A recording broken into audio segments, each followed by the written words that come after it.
கிறிஸ்துவுக்குள் பிரியமானவர்களே, சங்கீதம் 50:15 ஆபத்து காலத்தில் என்னை நோக்கி கூப்பிடு, நான் உன்னை விடுவிப்பேன்.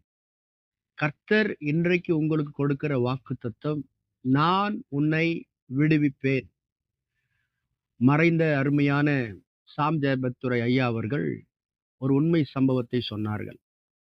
ஒரு லாரி டிரைவர் மலைப்பகுதியிலே இரவு நேரத்தில் அந்த வாகனத்தை ஓட்டிக்கொண்டு போகும் பொழுது, நீண்ட தூரம் அவர் பயணம் பண்ணி வந்ததினாலே தூங்கிவிட்டார். சில வினாடிகளிலே அந்த லாரி பாதையை மாறி கீழே இறங்க ஆரம்பித்தது. சத்தம் கேட்ட உடனே அந்த லாரி டிரைவர் கண்ணை திறந்து பார்த்தார். பயந்து விட்டார். என்ன செய்வதென்று தெரியவில்லை. இனி ஒன்றும் செய்ய முடியாது என்று உணர்ந்து கொண்ட அவர், இயேசுவே என்று சொல்லி சத்தமாய் கூப்பிட்டாராம். அப்பொழுது வெண்மை நிறைந்த கரம் ஒன்று அந்த ஸ்டேரிங்கை பிடித்து திருப்பி சரியான அந்த பாதையில் நிறுத்தினதாம். அவருக்கு பயங்கரமான ஆச்சரியமும், சந்தோஷமும். உடனடியாக வாகனத்தை அதே இடத்தில் நிறுத்தி, இயேசுவே என்று சொல்லி அவரை மகிமைப்படுத்தி ஸ்தோத்திரம் செய்தாராம். ஆம், அருமையான தேவனுடைய பிள்ளைகளே, நம்முடைய ஆண்டவர் தம்முடைய பிள்ளைகளை ஆபத்து நேரத்திலே எப்பொழுதும் அவர்களுக்கு செவி கொடுத்து விடுவிக்கிறவராக, ஆதரிக்கிறவராக காணப்படுகிறார். ஏசாயா தீர்க்கதரிசன புத்தகம் 46ஆம் அதிகாரத்தில், தாயின் வயிற்றில் தோன்றின முதல் உங்களை ஏந்தி தாயின் கர்ப்பத்தில் உற்பத்தியானது முதல் உங்களை தாங்கினேன்.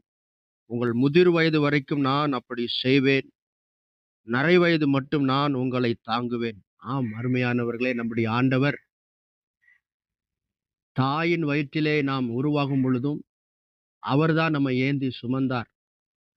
நம்முடைய வாழ்க்கையை திரும்பி பார்ப்போம் என்று சொன்னால் எத்தனையோ ஆபத்துகள், நெருக்கங்கள், பிரச்சனைகள் வந்தது. ஆனாலும் கர்த்தர் எல்லாவற்றிலும் கூட இருந்து நம்மை விடுவித்து, ஆதரித்து, தாங்கி சுமந்து இந்த நாள் வரைக்கும் நடத்தி வந்திருக்கிறார். இனிமேல் அவர் உங்களை தாங்கப் போகிறார். நீங்களும் நானும் செய்ய வேண்டிய ஒரே ஒரு காரியம், அவரை நோக்கி கூப்பிட வேண்டும். அவ்வளவுதான். இயேசுவே என்று ஒவ்வொரு நாளும் நாம் தொடர்ந்து அவரை நோக்கி பார்ப்போம். எவ்வளவு பெரிய நெருக்கங்கள் வந்தாலும், ஆபத்துகள் வந்தாலும், எல்லாவற்றிலிருந்து அவர் நம்மை விடுவித்து, நம்மை அற்புதமாய் நடத்துவார். இப்பொழுது கூட நீங்கள் ஒரு ஆபத்தான சூழ்நிலையில் இருக்கலாம். நிச்சயமாக இயேசு உங்களை விடுவிப்பார். உங்கள் சூழ்நிலைகளை மாற்றுவார். மகிழ்ச்சியாயிருங்கள். ஆண்டவர் உங்களை